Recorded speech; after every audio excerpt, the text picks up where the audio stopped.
Be me, name is Ella. 29 years old, HR coordinator at a regional logistics company.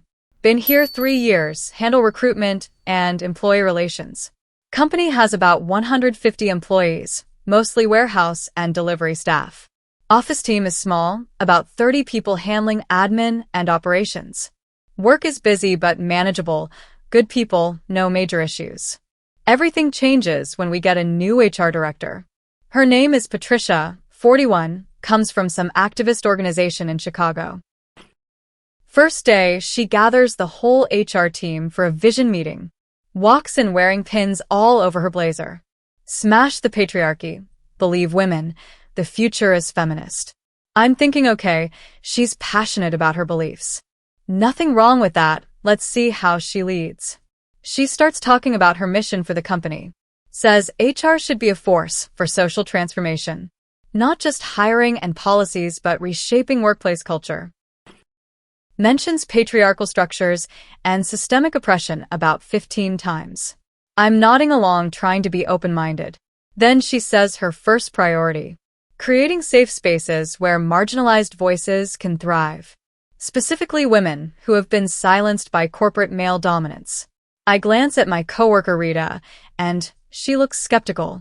Meeting ends, and Rita pulls me aside. That was a lot of buzzwords for someone who handles payroll disputes. I laugh, but say we should give her a chance. She might settle down once she sees how things work here. I was very wrong. Week 1, Patricia sends out an employee survey. Not about job satisfaction or benefits. About experiences of gender-based trauma in the workplace. Questions like, have you ever felt silenced by a male colleague? Have you ever had your ideas stolen by a man? Do you feel unsafe speaking up in mixed-gender meetings? I fill it out honestly, say I haven't experienced these things. Most women in the office say the same. Patricia calls a meeting to discuss the results. Says she's troubled by the lack of reported trauma. Suggests women might be too conditioned to recognize their own oppression. Rita whispers to me, or maybe we just work with decent people. Patricia overhears and asks Rita to repeat herself. Rita stays quiet and Patricia moves on. But I can tell she's marked Rita as a problem. Week 2, Patricia proposes her first initiative. Wants to create a women's sanctuary room. A dedicated space where women can retreat from male presence. Says the mixed-gender office causes low-level stress for women, even if they don't consciously recognize it. Requests $10,000 budget for calming decor, aromatherapy, and comfort furniture. Also wants the room to have a strict no-men policy. Not even male janitors allowed to clean it. I raise my hand and ask how this fits with our equality policies. Patricia smiles and says equality means treating different groups differently. Women need sanctuary, men don't, so women get a room. That's not discrimination, that's equity. I don't argue, but something feels off. Our company has always treated everyone the same. Now we're creating spaces that exclude based on gender. Feels like a step backward disguised as progress. The proposal goes to senior management. Operations director reviews it and asks practical questions. How does this affect productivity? What's the usage policy? Who monitors it? Patricia gets defensive and says he's centering male concerns. The meeting ends without approval. Patricia comes back looking angry. Tells our team that leadership is resistant to change. Says we need to document instances of male obstruction. I'm thinking document what? They just asked reasonable questions. Week 3, Patricia targets the warehouse. Says the male-dominated environment is inherently hostile to women. Wants to implement gender sensitivity training for all warehouse staff. 8 hours of workshops on recognizing microaggressions. Also wants to change the break room setup. Currently men and women share one large break room. Patricia wants separate break areas so women can decompress. Warehouse manager pushes back hard. Says his team works fine together, no complaints. Patricia says women might be afraid to complain. Warehouse manager says, or maybe there's nothing to complain about. Patricia accuses him of minimizing women's experiences. Writes a formal note in her file about his resistance. I'm watching this unfold and getting uncomfortable. The warehouse manager is a good guy. Been here 15 years. His team includes 12 women who all seem happy. But Patricia is building a case against him based on ideology, not evidence.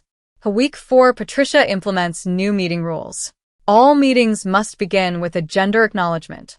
Participants state their pronouns and acknowledge power dynamics. Men must explicitly recognize their structural advantage before speaking. First meeting with these rules is painfully awkward. I'm a woman, so I just state my pronouns and move on. But the men have to say things like, I acknowledge that as a man my voice has been historically centered. I will practice stepping back to make space for marginalized voices. Our IT guy, Marcus, looks like he wants to disappear. He's the quietest person in any meeting, barely speaks at all. But now he has to acknowledge his dominance before his silence. Makes no sense, but Patricia insists it's necessary. Meetings that took 30 minutes now take an hour. Half the time spent on acknowledgements and check-ins. Actual work discussion gets rushed at the end.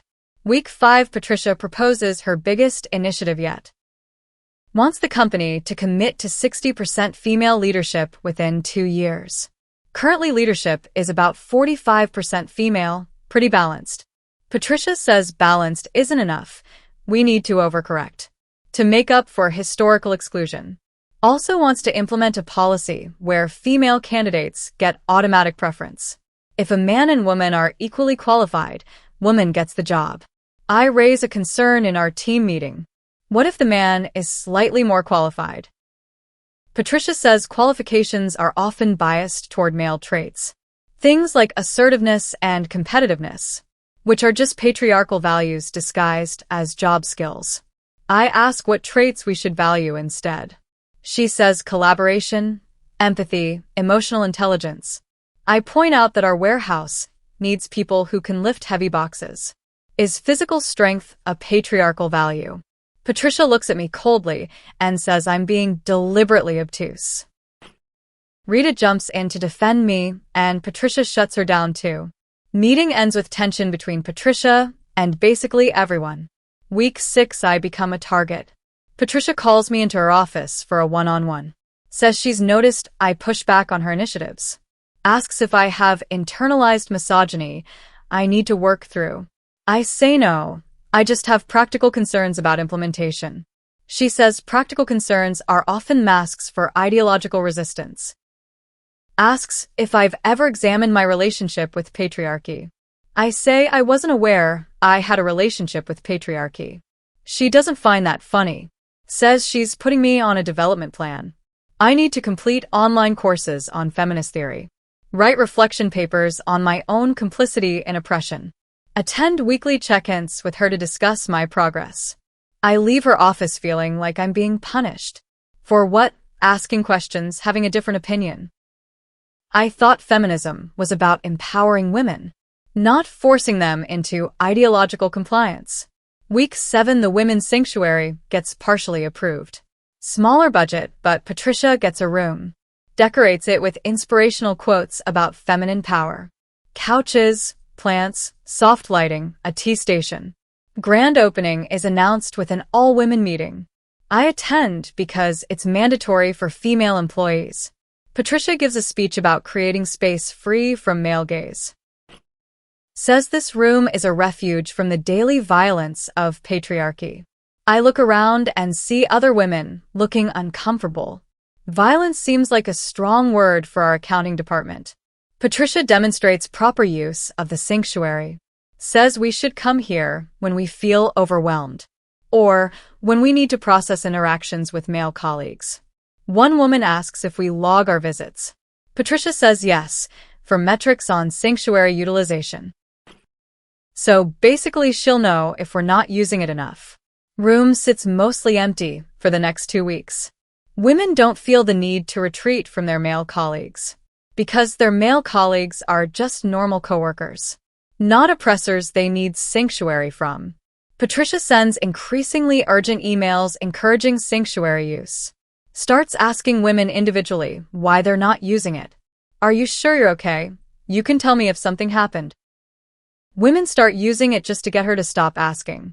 sit there for 10 minutes scrolling on their phones, then go back to work. Week 8, the warehouse situation explodes.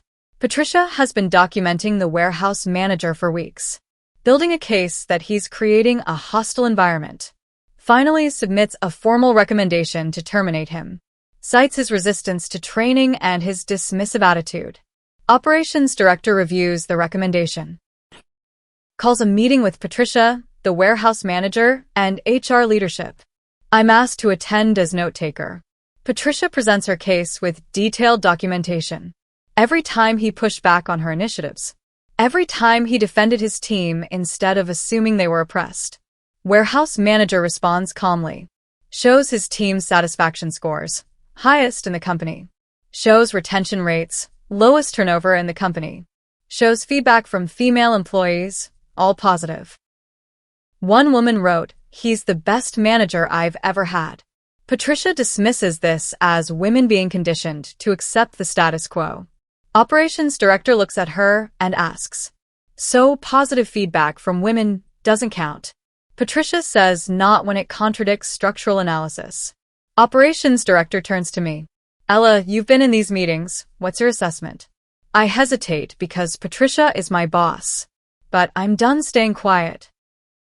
I say honestly, I haven't seen evidence of hostility from the warehouse manager. I've seen evidence of Patricia targeting him for disagreeing with her. Patricia's face turns red. Operations director thanks me and ends the meeting. Says he'll review everything and make a decision. Patricia doesn't speak to me for the rest of the day. Week 9, the decision comes down. Warehouse manager keeps his job. Operations director found no evidence of hostile environment. Found significant evidence that Patricia was building a case based on ideology. Patricia is furious. Calls a meeting with the HR team. Says the company has chosen to protect a perpetuator of harm. Says she's being silenced for speaking truth to power. Rita finally speaks up. Patricia, he didn't do anything wrong. His team is happy. The women are happy. You just didn't like that he disagreed with you. Patricia says Rita is displaying lateral violence against a fellow woman. Rita says I'm displaying common sense. Meeting dissolves into argument. Patricia storms out saying she needs the sanctuary. We all sit there in silence.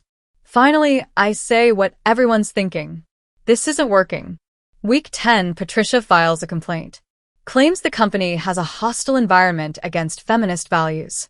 Names operations director, warehouse manager, Rita, and me. Says we're all perpetuating systemic discrimination. Demands investigation and corrective action. Senior leadership takes it seriously initially. External investigator brought in to review. Interviews everyone named in the complaint. I bring my documentation of the past 10 weeks. Every meeting, every policy proposal, every conversation. Show how Patricia targeted people who disagreed with her. How she dismissed positive feedback from women. How she tried to fire a manager with perfect scores. Investigation takes 2 weeks. Findings come back, and it's not good for Patricia.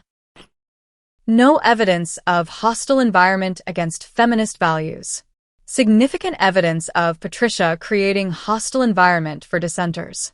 Evidence she retaliated against employees who questioned her. Evidence her proposals would violate employment law. Senior leadership meets with Patricia. Give her a choice, resign or face formal termination proceedings. Patricia chooses neither. Says she refuses to be silenced by the patriarchy. Demands to address the entire company. They say no. She says she'll do it anyway. Week 11, the meltdown. Patricia sends a company-wide email without authorization. Long manifesto about her treatment here.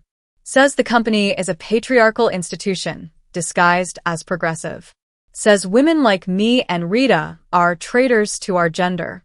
Calls operations director a misogynist protector of male power. Calls the warehouse manager a dinosaur who should be extinct. Email goes to all 150 employees. Also goes to several clients because she CC'd some external addresses. Absolute chaos. Senior leadership moves immediately. Patricia's access revoked within the hour. Security escorts her out. She's screaming about oppression the whole way. Employees are standing around in shock. I've never seen anything like it. Week 12 aftermath. Patricia posts her manifesto on social media. Tags the company, names individuals including me. Says we're all complicit in upholding patriarchy. Gets some supportive comments from her followers. But then something interesting happens. Women from our company start responding. Rita posts about how Patricia created a toxic environment. Says real feminism isn't forcing women to feel like victims. Other women share similar experiences. The warehouse women defend their manager. Say he's supportive and respectful, nothing like Patricia claimed. Narrative flips within a couple days. Patricia's followers start questioning her account. She deletes everything and goes private. Company releases a statement about commitment to true equality. Says treating employees differently based on gender isn't progressive. It's discrimination regardless of intent. New HR director starts a month later. Her name is Sandra, comes from a healthcare company. First meeting, she says her philosophy is simple. Treat everyone fairly, address problems individually. No group is inherently oppressed or privileged here. Just individuals who deserve equal treatment. The women's sanctuary gets converted back to a meeting room. The gender acknowledgement rules get scrapped. Meetings go back to normal length. Everyone can just do their jobs again. 6 months later, I'm grabbing lunch with Rita. We're laughing about the Patricia era. Rita says she still can't believe the company-wide email. I say I still can't believe I got put on a development plan for internalized misogyny. Rita shakes her head. The irony is Patricia set back actual feminism. Made it look like a joke, like an excuse to bully people. I agree and say the women here didn't want sanctuary rooms. We wanted to be treated as professionals, not fragile victims who need protection from our coworkers. Rita says Patricia never understood that. She thought she was saving us. But we didn't need saving. We needed her to leave us alone. Year later, I'm training a new HR assistant. A young woman named Maya, fresh out of college. She asks about company culture and what to expect. I tell her it's fair, professional, straightforward. She looks relieved and says her internship had a manager obsessed with safe spaces. Made all the women feel like they were supposed to be traumatized. I laugh and tell her we had one of those too. She lasted about 3 months before melting down publicly. Maya asks what happened. I tell her the full story. The sanctuary room nobody wanted. The gender acknowledgements that wasted everyone's time. The complaint that backfired spectacularly. The manifesto email that ended her career. Maya shakes her head. Why do some people think women need to be saved from normal workplaces? I tell her, because they need us to be victims. If we're not oppressed, then they can't be saviors. Our happiness threatens their worldview. So they try to convince us we're actually suffering. Maya says that's kind of messed up. I agree and say real empowerment is trusting women to define their own experiences. Not telling them they're oppressed when they say they're fine. She nods and says that makes way more sense. I tell her welcome to a company that learned that lesson the hard way. Anyway, that's the story of how our feminist HR director demanded safe spaces and sanctuary rooms and gender acknowledgements. Tried to fire a manager for being liked by his team. Filed a complaint that backfired completely. Sent a manifesto email that got her escorted out by security. And learned that women don't want to be treated like victims. We want to be treated like equals. Which means not getting special rooms to hide from our coworkers. Not needing men to apologize for existing before they speak. Just the same respect and opportunity as everyone else. Patricia thought she was fighting for us. But she never asked what we actually wanted. Turns out we wanted her to quit. And eventually she did. Just not the way she planned. Who knew?